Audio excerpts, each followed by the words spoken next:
Hello, Francis. Yes, Sam. Hi there. Hi. My question today is how can I be 100% certain without belief that consciousness awareness is present before we are alive and continues after we die? And I don't want to rely on any belief. How is this possible?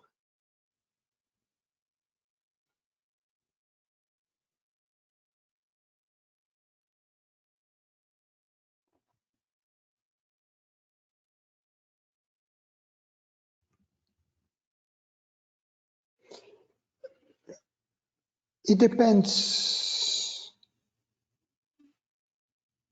what you mean by consciousness. Because usually what is meant by consciousness is what we perceive. And the likelihood is not very big that what we perceive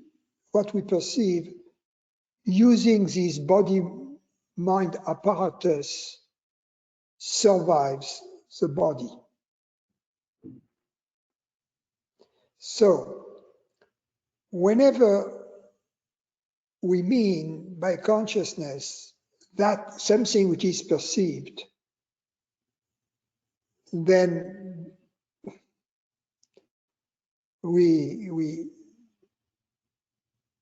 this surviving the body notion doesn't apply. Okay. It's very important because that's not my definition of awareness. My definition of awareness is in terms of reality. It is the reality which is hearing these words right now. Oh. Are you following me? Yeah. Are you? And that first, you have to convince yourself that there is something real that attaches, that belongs to this awareness experience. In other words, if I would tell you there is no awareness right now, what would you say? The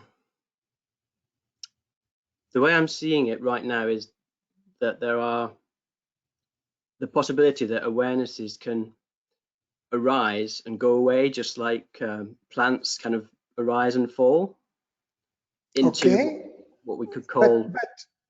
But you are not answering my question. If I were to tell you right now there is no awareness, would you say that's true or would you say that's not true? Okay, it's not true. Okay. Now, does your answer come with an 80% certainty, a 90% certainty, or a 100% certainty? Yeah, that's 100%. Right. Yeah. So, and everything hinges around this 100% certainty. Why? Because let me ask you a different question. In this moment, you are perceiving things, right? Yeah. Right? Now, are you 100% certain of the reality of whatever you are perceiving? No. Yeah, you could be hallucinating. Yeah. I mean, your girlfriend, boyfriend, wife could have put some LSD in your coffee this morning or in in your tea, given your accent. So, right? Yeah, it's true, yeah. So then that begs the following question. If I am 100% of awareness, and if I am less than 100% of whatever appears in this awareness, where does this absolute certainty come from? You've lost me there, sorry. You see, there is a discrepancy here between the less than 100% you have of the reality of whatever you perceive versus the 100% certainty you have that there is awareness. On my side, yeah, I know there's awareness, but And that awareness is real. Yeah. Right? But we've never experienced a beginning or so an end. there is a deficit of certainty here between the uncertainty of the reality of what you perceive versus the certainty of reality of awareness. Yeah.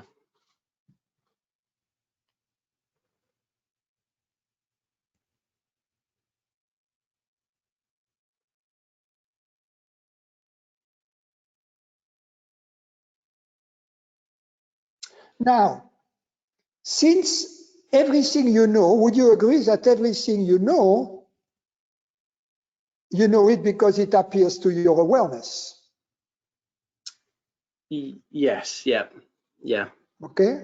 Okay, so, and you are 100% certain of your awareness and less than 100% of everything else. Yeah. Right?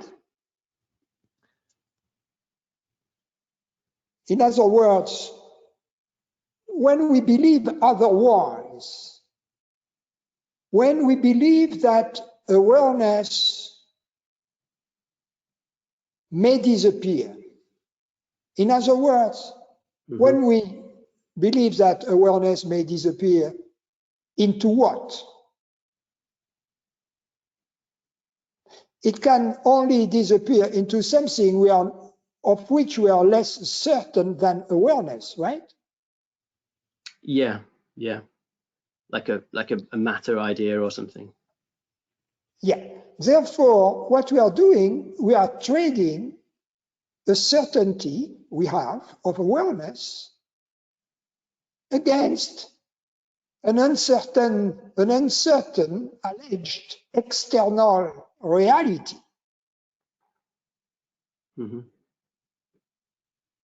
Because everything external is at most as real as awareness, experientially. Yeah. Because everything we perceive through awareness, everything we have even perceived through awareness, everything we may in the future perceive through awareness is less certain, and therefore less real than the awareness that perceives it. Yeah. So what we do in what I call ignorance or unawareness of the true nature of awareness, we trade this certainty of awareness against the uncertainty of things we perceive, or even of things that we don't perceive, which is even worse.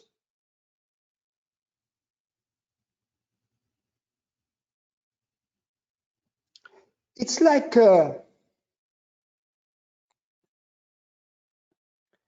trading gold for bitcoins.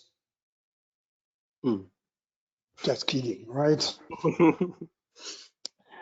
Just kidding. But you see what I mean? Something, trading something which is certain against something. And in other words, we deny awareness, its reality, and we grant reality to Back to it. to things other than awareness. Mm. Right? Because if awareness has appeared, and if awareness as this reality shall disappear, nothing comes out of nothing. Out of what did it appear? Did it appear? Into what will it disappear in the future? In other words, what is the underlying reality of awareness? This is like I feel like we can't know it. We can only guess. From what you're saying, it's like a momentary. Yes, but by guessing, you trade an experiential certainty of awareness against a concept. Mm-hmm.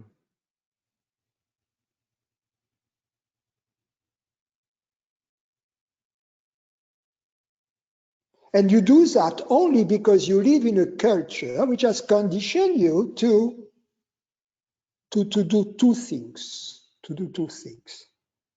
The first thing is to identify in a confused manner awareness with thoughts and perception. And that is achieved using the concept of mind.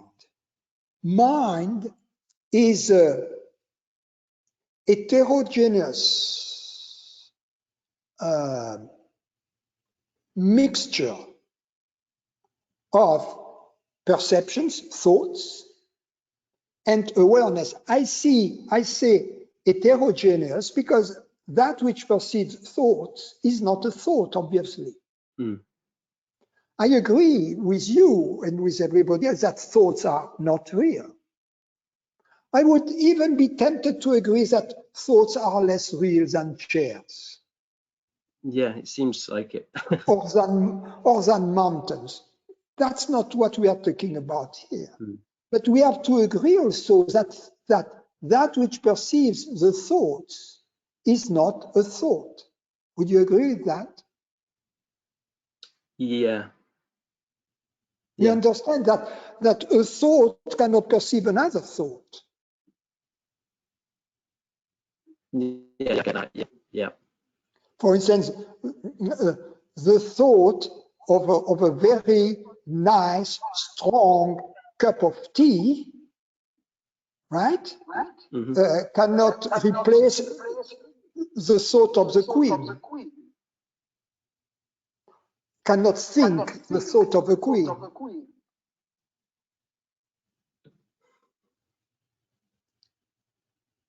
A thought doesn't think another thought. I have an echo here, perhaps. I'm perhaps muting you, Sam, so to avoid this echo. If it came from you, perhaps it came from somebody else, which was not muted. Ah, okay, I'm back. Yeah, good. Yeah, it seems to be coming from you. If you could lower the volume on your speaker, Sure. that may help.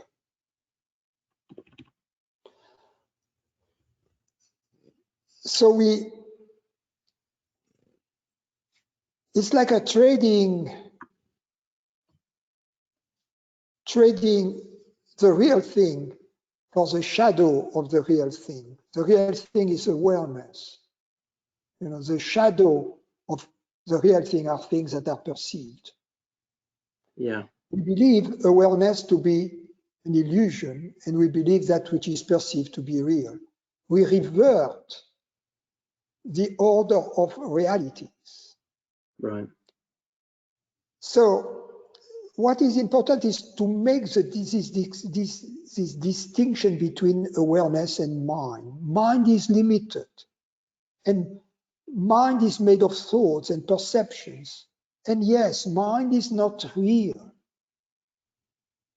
Mm-hmm. But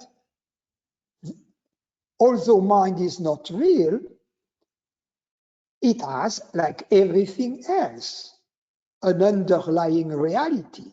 Right? Everything, if something is not real, meaning independent, existing autonomously in and by itself, it came out of something else, which is its reality. So the mere fact that mind exists, in other words, that thoughts and perceptions exist, implies that they have an underlying reality. What is experientially the underlying reality of our thoughts? It is awareness, obviously. Would you agree with that? Yeah, I believe that we have, that is awareness. Yeah. But then immediately after having had this insight that awareness is real, that awareness is the underlying reality of mind, we tend to project onto it this mind belief that it is, although it is real, although it is the underlying reality of thoughts and perceptions, Mm-hmm. we tend to project the limitations, for instance, mind is subjected to, or is, whereas we have no evidence that awareness is limited. No, I know that. Yeah, with no evidence that it's limited. See? But you know that it is real.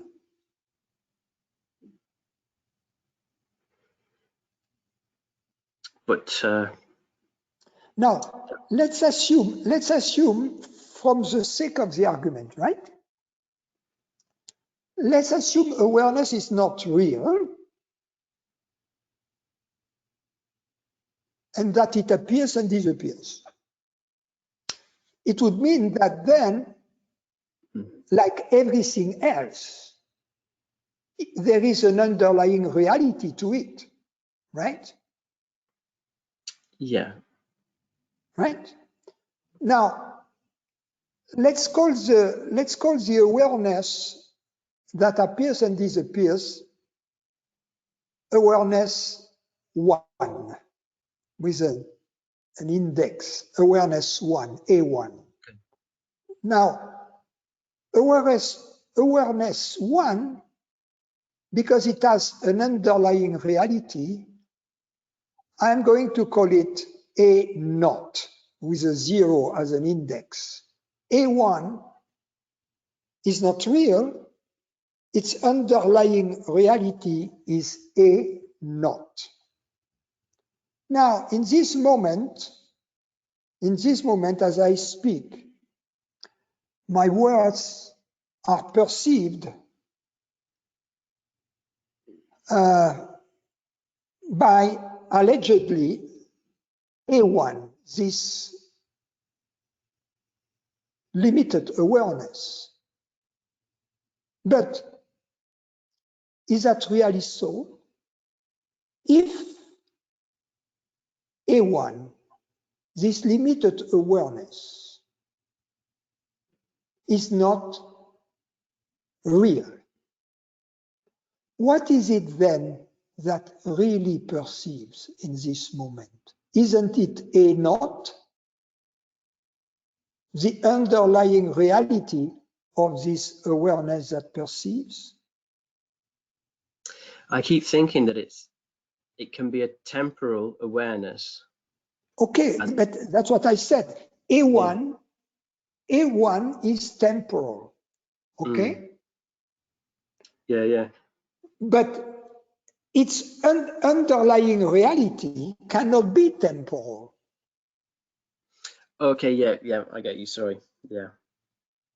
You see what I mean? Because otherwise we would have a series of underlying realities, each underlying each other, up until we reach the ultimate reality where the buck stops. And this ultimate reality where the buck stops cannot be limited in time or space, actually. Mm. Right? Yeah, yeah. But it will be necessarily then, it will be this ultimate reality which is the real perceiver, right? Mm. You're not sure. Yeah. So I was just thinking about.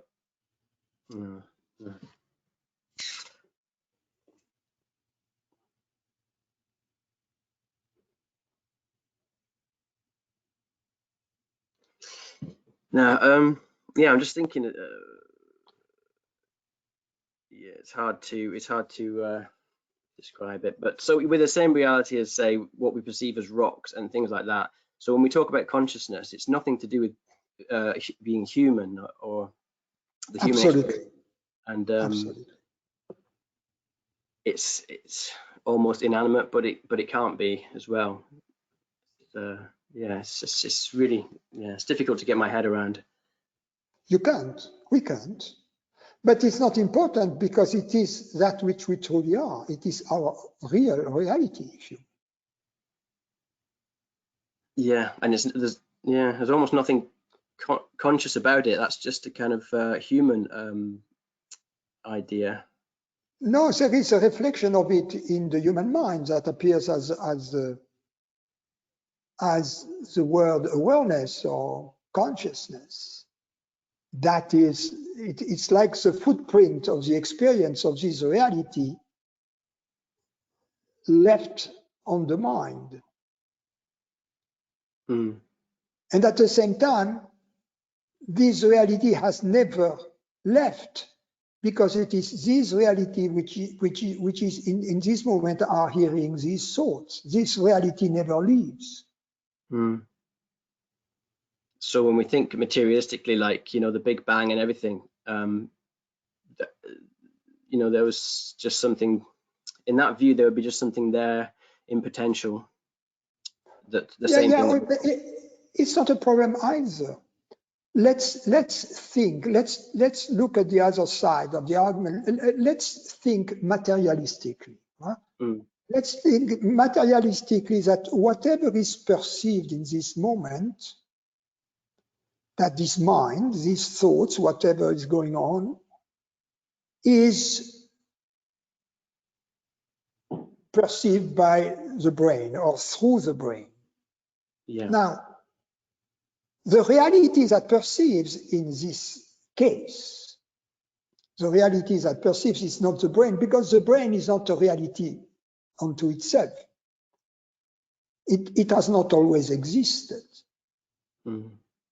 The brain is simply the way the various quantum fields, if you will, of the standard model of physics are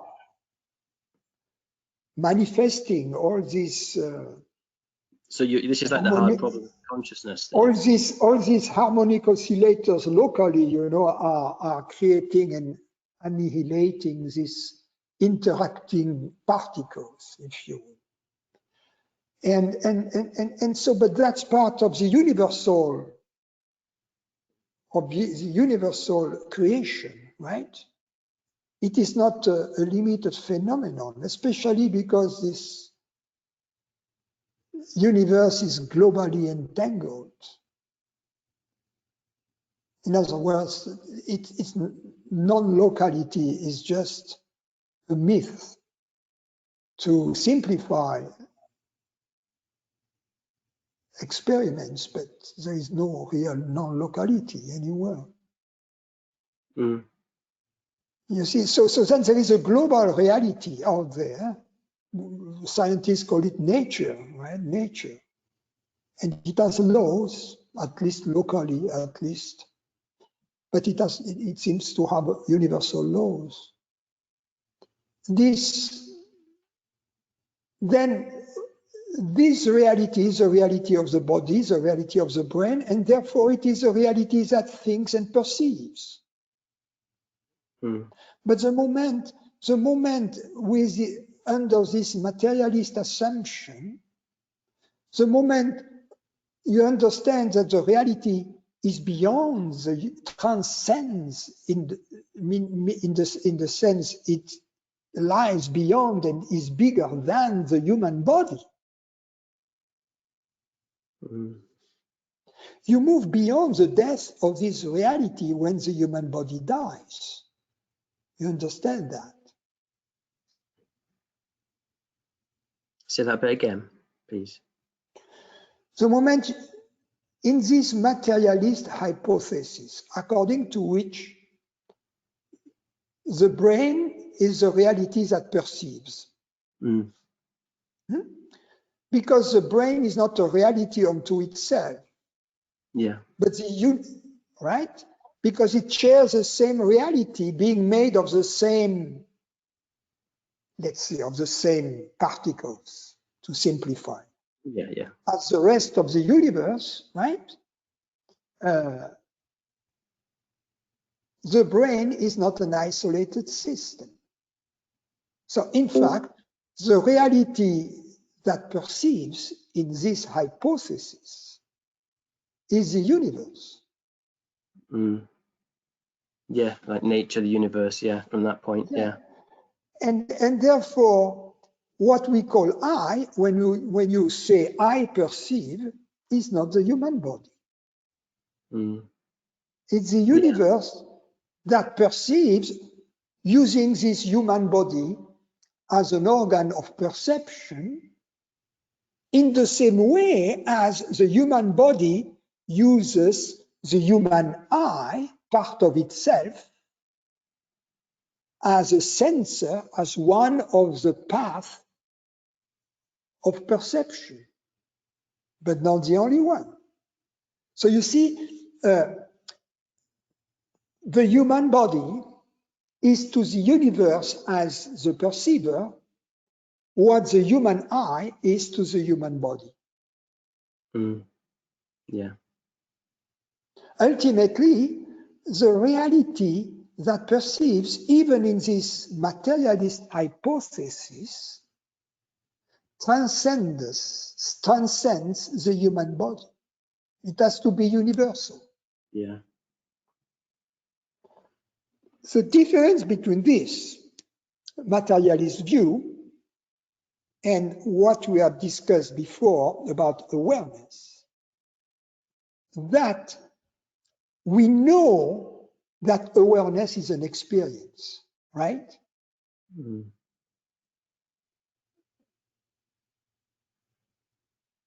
Yes, no? Or experience comes forth from awareness, yeah. No. We know that awareness is an experience. Okay. No, don't say okay. I'm going to tell you why. Because when I ask you a question, is there awareness? You answered yes, right? Yeah, okay. And you answered yes, obviously from experience, right? Not from hearsay, right? Yeah, that's right. Yeah, sorry.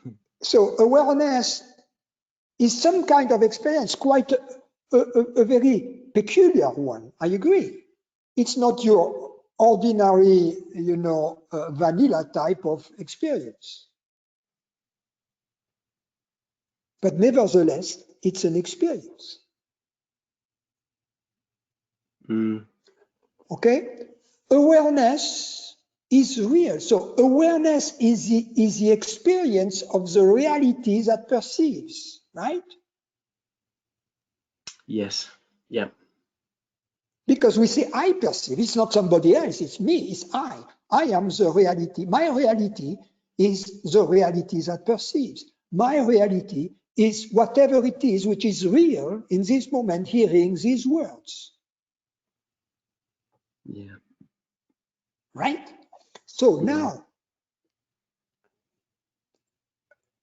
putting that together with the materialist hypothesis that we were envisioning earlier on, that whatever the reality that perceives in this, under this hypothesis, has to be universal. the experience of awareness has to be therefore, because it is the experience of the reality that perceives from within, right? Awareness, the experience of awareness has to be the experience of this universal reality. Yeah.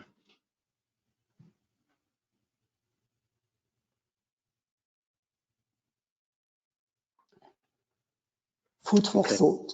Yes, thank you. Thanks very much.